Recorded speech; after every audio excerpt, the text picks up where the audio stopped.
जी, बिस्मिल्लाहिर्रहमानिर्रहीम। अस्सलाम वालेकुम। मैं हूँ बिलाल अहमद। उम्मीद है आप सब खैरियत से होंगे। कराची के मुतादिद इलाके ऐसे हैं जहाँ पर अफ़गान बस्तियाँ कायम की गई हैं, लेकिन ख़ासकर स्कीम 33 वो स्कीम है जहाँ पर अफ़गान बस्तियाँ ऐसी-ऐसी अफ़गान बस्तियाँ हैं जहाँ पर कानून नाफ़िज़ करने वाले इदारे हों, ज़िले इंतज़ामिया हो, इनका कोई फ़र्द वहाँ दाखिल नहीं हो सकता। अगर कोई जराइम पेशा अफ़राद वहाँ पर पनाह हासिल कर लें तो उनकी तलाश मुमकिन नहीं होती। ज़िला इंतज़ामिया गैर कानूनी कब्ज़ा छुड़ाने की कोशिश करे तो वो भी अमली तौर के ऊपर नहीं हो पाता।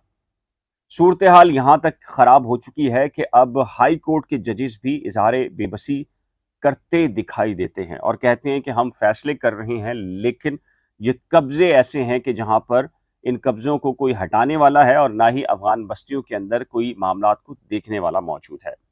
आज सिंध हाई कोर्ट के जज जस्टिस सैयद हसन अज़हर रिजवी की सरबराही में 2 रुकनी बेंच है। उनके रूबरू अयाज अंसारी एडवोकेट हैं, सीनियर वकील हैं। उनकी ये दरख्वास्त थी कि 90 की दिहाई में जो स्कीम 33 के अंदर मुतादिद किस्म की स्कीम्स लगाई गई थी, बनाई गई थी और उसमें सोसाइटीज़ को ये अराज़ी मुख्तस की गई थी और जो असल मालिकान हैं उन्होंने रकूम भी अदा की हुई हैं।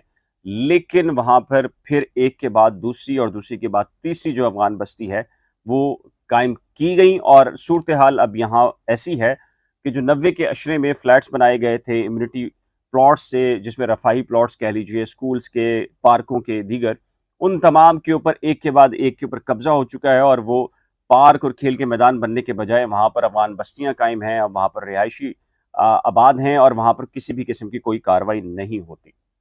जस्टिस सैयद हसन अज़हर रिज़वी ने कहा कि देखिए, इन स्कीम 33 के बारे में हो या कराची के अंदर जो ओवरऑल कब्ज़ों का मामला हो, इसमें तो सुप्रीम कोर्ट ऑफ पाकिस्तान ने साबिक सिटिंग नाज़िम नेमतुल्लाह खान की जो पिटीशन थी, जो कि इब्तदाई तौर के ऊपर जब कराची में पार्कों और खेल के मैदानों पर कब्जे शुरू हुए थे, तो उस वक्त ये हुक्म जारी किया था। फिर उसके बाद अब अमल दरामद जो उनकी दरख्वास्त के ऊपर है वो ज़ेर समात है और जस्टिस गुलजार अहमद साहब ने भी खासे फैसले जारी किए कराची के हवाले से। लेकिन अयाज अंसारी ने कहा कि उसके बावजूद जो है वो कब्जे खाली नहीं हुए। स्कीम 33 में अफगान बस्तियां आज भी कायम हैं और वहाँ पर किसी भी किस्म की जो रिट है हुकूमत की, ज़िला इंतज़ामिया की, वो नज़र नहीं आती।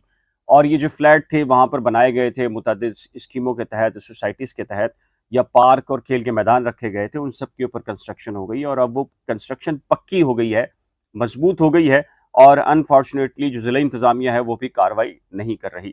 तो जस्टिस सैयद हसन अज़हर रिजवी ने यह कहा कि ज़ाहिर है कि इसमें तो सुप्रीम कोर्ट भी हुक्म दे चुकी है साबिक सिटी नाज़िम नेमतुल्लाह खान की इस दरख्वास्त में। और जज साहब ने यह भी कहा कि जाने वहाँ कौन-कौन आता है, फैसलों पर अमल दरामद क्यों नहीं हो रहा, ये खुद भी एक बहुत बड़ा सवालिया निशान है। क्योंकि स्कीम 33 ऐसी स्कीम है जहाँ पर बड़े पैमाने के ऊपर निजी सोसाइटीज़ हैं और उन सोसाइटीज़ के जो मालिकान हैं, उनमें से बेशतर लोग दुनिया से रुखसत हो चुके हैं, 70 साल की उम्र को पहुँचने के करीब होकर इंतकाल कर चुके हैं और उनकी नई नस्लें हैं जो कि अदालतों में 10 साल, 15 साल, 20 साल से केसेस को फाइट कर रहे हैं। बड़े पैमाने पर लोग मायूस हो चुके हैं। लेकिन स्कीम 33 एक ऐसी स्कीम है जहाँ पर एक के बाद दूसरा कब्ज़ा होता है और दूसरे के बाद तीसरा कब्ज़ा होता है।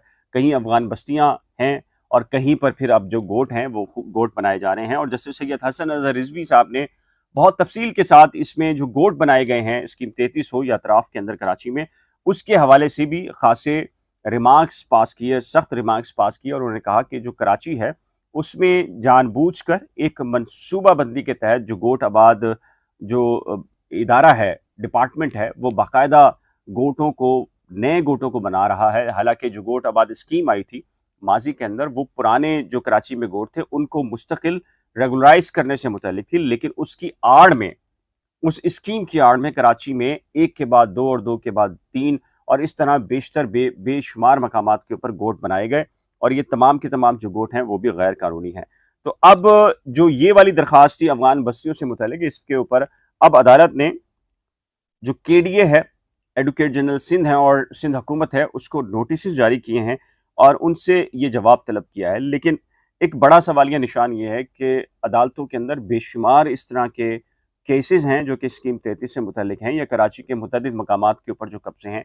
लेकिन अमली सूरत हाल देखी जाए और जायज़ा लिया जाए तो किसी दरख्वास्त में 5 साल पहले से कोई ऑर्डर है, किसी में 10 साल पहले से कोई ऑर्डर है, किसी में 15 साल पहले ऑर्डर है।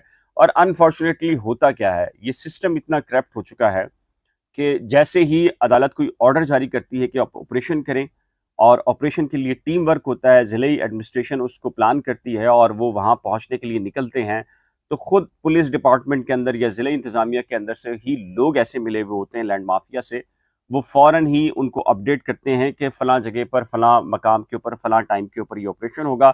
और उसके नतीजे में जो कब्ज़ागीर होते हैं, वो फिर ख़वातीन और बच्चों की आड़ लेते हैं। पत्थर, घर के बर्तन और दीगर चीज़ें उनके हाथों में थमाते हैं, और जैसे ही पुलिस वहाँ पहुँचने वाली होती है, तो पथराव शुरू हो जाता है। और जैसे ही पथराव शुरू होता है, तो पुलिस के पास बेहतरीन किस्म का एक बहाना ये होता है कि देखें जी, लॉ एंड ऑर्डर की सिचुएशन जो है वो क्रिएट हो गई है और हम इस तरह की सिचुएशन के अंदर कार्रवाई नहीं कर सकते। फिर कभी रेंजर्स को इन्वॉल्व किया जाता है, फिर टाल-मटोल से काम लिया जाता है, फिर ज़िले इंतज़ामिया जो सालों काम नहीं करती, एक आध ऑपरेशन करती है और वो इस ऑपरेशन को इस तरह नाकाम बनाया जाता है, प्लांटेड तरीके से, और फिर उसके बाद ज़िला इंतज़ामिया कहती है जी हम तो कुछ नहीं कर सकते। और ये बेशुमार ऐसे केसेस हैं, बेशुमार ऐसे केसेस हैं जिनके अंदर एक के बाद दो और दो के बाद तीन सब ऑर्डर्स हैं। 10-10 साल से कंटेम्प्ट ऑफ कोर्ट चल रही हैं, केडी अफसरान के खिलाफ हो, ज़िला इंतज़ामिया के खिलाफ हो, पुलिस हुक्काम के खिलाफ हो, या खुद ये जो लैंड ग्रैबर्स हैं, लैंड माफियाज हैं, इनके खिलाफ हो, लेकिन कहीं पर भी अमलदारी होती दिखाई नहीं देती। और यही वजह है कि बेशुमार किस्म के लोग हैं जिन्होंने अदालतों में दरखास्तें दायर कर रखी हैं, लेकिन वो अब परसू करना छोड़ दिया है। पहले वो बड़े जज्बे के साथ छुट्टी लेकर आते थे और अदालत के अंदर बैठते थे और इस इंतज़ार में होते थे कि आज फैसला होगा, फिर कल फैसला होगा, अगली समात पर होगा। लेकिन बरसों बरस गुजर जाने के बावजूद जब फैसले नहीं होते, तो फिर वो अपनी मुलाजमत को छोड़ना और दीगर चीज़ों पे मायूसी अख्तियार करते हैं। वो कहते हैं कि जी कोर्ट आने का फ़ायदा नहीं है, क्योंकि कोर्ट ने तो ऑर्डर दे देना है। और हमने भी ये देखा है, कोर्ट्स ऑर्डर दे देती है, लेकिन कोर्ट्स के ऑर्डर के ऊपर जो अमल दरामद करना है वो ज़िला इंतज़ामिया का काम है, लॉ इन्फोर्समेंट इदारों का काम है। लेकिन वहाँ जो सूरत हाल है वो बद से बदतरीन हद तक पहुँच चुकी है। अदालतों के अहकामात का एक ढेर है और वो पलंदे हैं कागज़ के।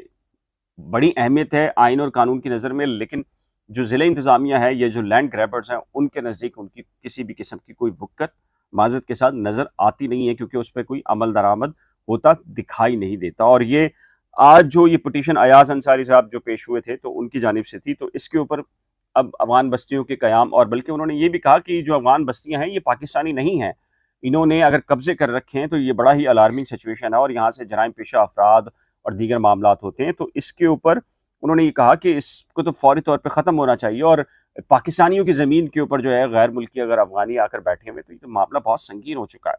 तो देखिए, अब अदालत ने केडीए को, सिंध हुकूमत को नोटिस जारी किए हैं, तो अब सिंध हुकूमत आती है, क्या कहती है और क्या होगा नहीं होगा, आप भी बेहतर समझते हैं। और आपके नज़दीक क्या होना चाहिए, इसका कुछ सॉल्यूशन बताइए कि किस तरह ये मामलात को सेट किया जा सकता है, बेहतर किया जा सकता है, जिनकी ज़मीन है असल मालिकान के हवाले की जा सकती है।